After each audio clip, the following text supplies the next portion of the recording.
ஆஸ்ட்ரோகிளிட்ஸ் நேயர்களுக்கு வணக்கம். நான் டாக்டர் தீபா லாலன். இன்னைக்கு நம்ம என்ன டாபிக் பத்தி டிஸ்கஸ் பண்ண போறோம் அப்படின்னு சுக்கிர பயிற்சி படங்கள் தான் பார்க்க போறோம். சுக்கிர பகவான் வந்து பாருங்க 21/8/2025 விடியற் காலையில 1:08 வந்து பாத்தீங்கன்னா மிதுனத்துல இருந்து கடகத்துக்கு பயிற்சி ஆகிறார்.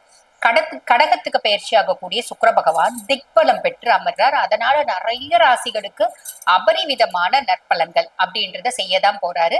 அந்த விதத்துல உங்க ராசிக்கு என்னென்ன மாதிரி நற்பலன்கள் பார்த்துடலாம் வாங்க. ரிஷப ராசி அன்பர்கள், உங்களுக்கு இந்த சுக்கிர பயிற்சி வந்து பாருங்க, சுக்கிரன் 3ஆம் பாவத்துல வந்து உட்கார்ந்துட்டு இருக்கார். இந்த 3ஆம் பாவம் அப்படின்றது என்ன சொல்லுவாங்க, இளைய சகோதர தைரியஸ்தானம் அப்படின்னு சொல்லுவாங்க. நிறைய பேர் ஐயோ சுக்கிரன் 3ஆம் பாவத்துக்கு போயிட்டானுங்க, ராசிநாதன் 3, 6, 8, 12 மறையக்கூடாதுன்னு சொல்லுவாங்களேங்க அப்படின்லாம் நினைச்சு பயப்படுங்க. அப்படிலாம் பெருசா கவலைப்படாதீங்க. 3ஆம் பாவம் அப்படின்றது என்ன, இளைய சகோதர தைரியஸ்தானம். தைரியஸ்தானத்துல சுக்கிரன் வந்து உட்கார்ந்துட்டு இருக்கிறதுனால உங்களோட தைரியமும் தன்னம்பிக்கையும் அதிகமாகும். இளைய சகோதரர்கள், தம்பி தங்கச்சி யாராவது இருக்காங்களா, அவங்களால சப்போர்ட், அவங்களால ஆதரவு, அவங்களால பிசிக்கலி, மென்டலி, இமோஷனலி, எக்கனாமிக்கலி ஒரு சப்போர்ட் அப்படின்றது வரும். இது ஒரு பிளஸ் தானே. அதுக்கும் மேல உங்களுக்கு சுக்கிரன் வந்து பாருங்க லார்ட் ஆஃப் 1 and 6, உங்க சுயஸ்தானம், அதுக்கும் அவன் தான் அதிபன். 6ஆம் பாவம் ருணரோக சத்ருஸ்தானம், அதுக்கும் அவன் தான் அதிபன். அப்ப நான் வந்து என்ன செல்ஃப் க்ரூமிங் பண்ணிக்கணும் அப்படின்னு விருப்பப்பட்டா இந்த சுக்கிர பயிற்சி காலகட்டம் ஏத்த காலகட்டம். என்ன நான் அழகுபடுத்திக்கணும், என்னுடைய ஒரு லுக்கை வந்து நான் மேன்மைப்படுத்திக்கணும், என்னை இன்னும் கொஞ்சம் என்னோட டேலண்ட் எஃபிகசி எல்லாத்தையும் நான் வந்து பாத்தீங்கன்னா அதிகப்படுத்திக்கணும். இது எல்லாத்துக்கும் காலகட்டம் இந்த சுக்கிர பயிற்சி காலகட்டம். கடனை நிவர்த்தி பண்ணும். எதிரிகள் இல்லாத ஒரு லைஃப். ரிஷபத்துக்கு ஏதுங்க எதிரி, அவங்களே பாவம் இல்லையா. உங்க யாருக்கிட்டையும் பகச்சிக்கவே மாட்டாங்க. வெரி கூல் பர்சனாலிட்டி, சென்ட்ரல் மாதிரி அப்படின்னு சொல்லலாம்.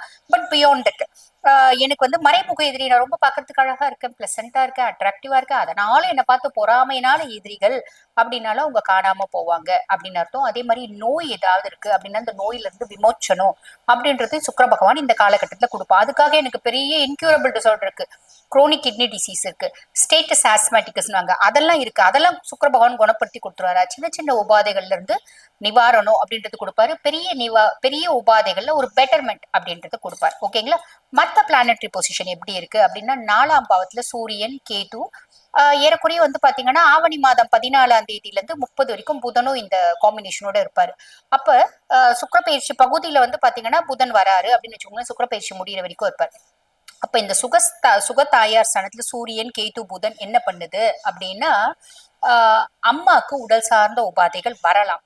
அதே மாதிரி என்னோட கம்ஃபர்ட், நான் ஒரு வேலை செய்யறேன் இல்ல ஏதோ ஒரு பிசினஸ் பண்றேன் அப்படின்னா ஃபாரின்ல எனக்கு புதுசா கிளையண்ட் கிடைக்கலாம். அந்நிய நாட்டு வரவு, அந்நிய நாட்டு ஒரு கரன்சிஸ கையாள்றது, அந்நிய நாட்டு மக்களால் ஒரு ஆதாயம், இந்த மாதிரி வரலாம். என்னோட அப்பா வந்து ஃபுல் சப்போர்ட்டா இருக்கலாம், அம்மானோட ஆளுமை அதிகரிக்கலாம், அம்மானோட புத்திசாலித்தனத்தினால என்னோட ஃபேமிலியில ஒரு காம்ப்ளிகேஷன் இருக்கு, எங்க அம்மா தலையிட்டு அதை தீர்த்து வச்சாங்க. புரியுதுங்களா. நான் அம்மா கூட வந்து ரொம்ப நாளா வந்து பாத்தீங்கன்னா ஒரு டிஸ்டன்ஸ்லயே தான் இருக்கேன், பட் இருந்தாலும் இந்த காலகட்டத்துல அம்மா எனக்கு ஹெல்ப் பண்ணாங்க. இந்த மாதிரி பல விஷயங்கள் இந்த காம்பினேஷன் கொடுக்கும் அப்படின்னு சொல்லிட்டோம். இதுல வந்து பாருங்க முக்கியமா என்னோட ஆளுமை புத்திசாலித்தனத்தினால என்னோட கம்ஃபர்ட் ஜோனை நான் அதிகப்படுத்திக்கிறேன் அப்படின்ற மாதிரி ஒரு விஷயமும் இது நடக்கும். 5ஆம் பாவம் பூர்வ புண்ணியஸ்தானம், புத்திரஸ்தானத்துல செவ்வாய்.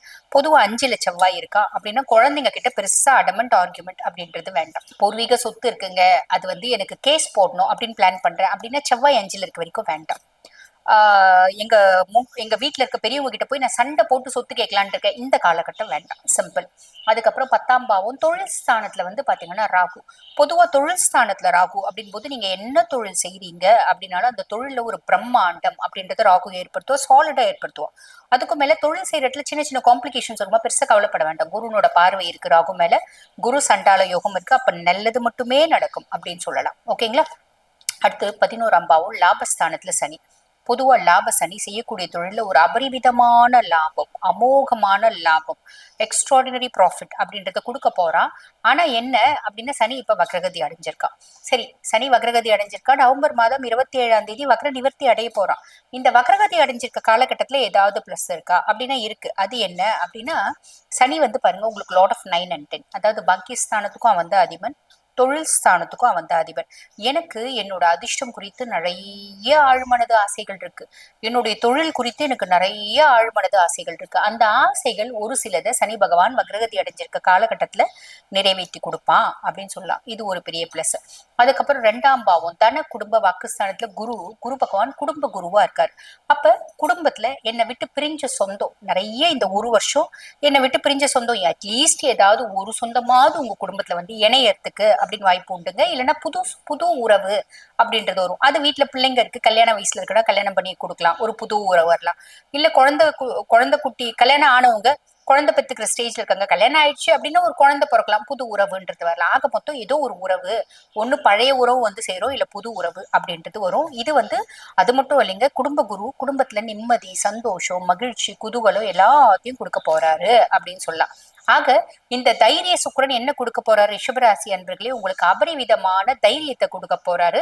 அந்த தைரியத்தை யூட்டிலைஸ் பண்ணி என்ன நீங்க பேக்கப் பண்ணும், என்ன பிளான் பண்றீங்களோ அதை ப்ராப்பரா செய்யுங்க, சூப்பரா இருக்கும். வாழ்த்துக்கள். இப்ப நான் சொன்ன இந்த சுக்கிர பயிற்சி பலன்கள் வந்து பாத்தீங்கன்னா கோச்சார பலன்கள். இப்ப நாங்க வாழ்க்கையில பல முக்கியமான விஷயங்களை முடிவு எடுக்கணுங்க, இல்லைன்னா எங்க சொந்த ஜாதகத்தை நாங்க ஒரு முறை உங்ககிட்ட அனலைஸ் பண்ணிக்கணும் அப்படின்னு விருப்பப்படுறீங்க அப்படின்னு நான் பேசிட்டு இருக்கும் போது என்னோட வாட்ஸ்அப் நம்பர் டிஸ்பிளேல கொடுத்துருப்பாங்க. அந்த நம்பர் கால் பண்ணி அப்பாயின்மெண்ட் ஃபிக்ஸ் பண்ணி என்கிட்ட பேசிக்கலாம். தேங்க்யூ.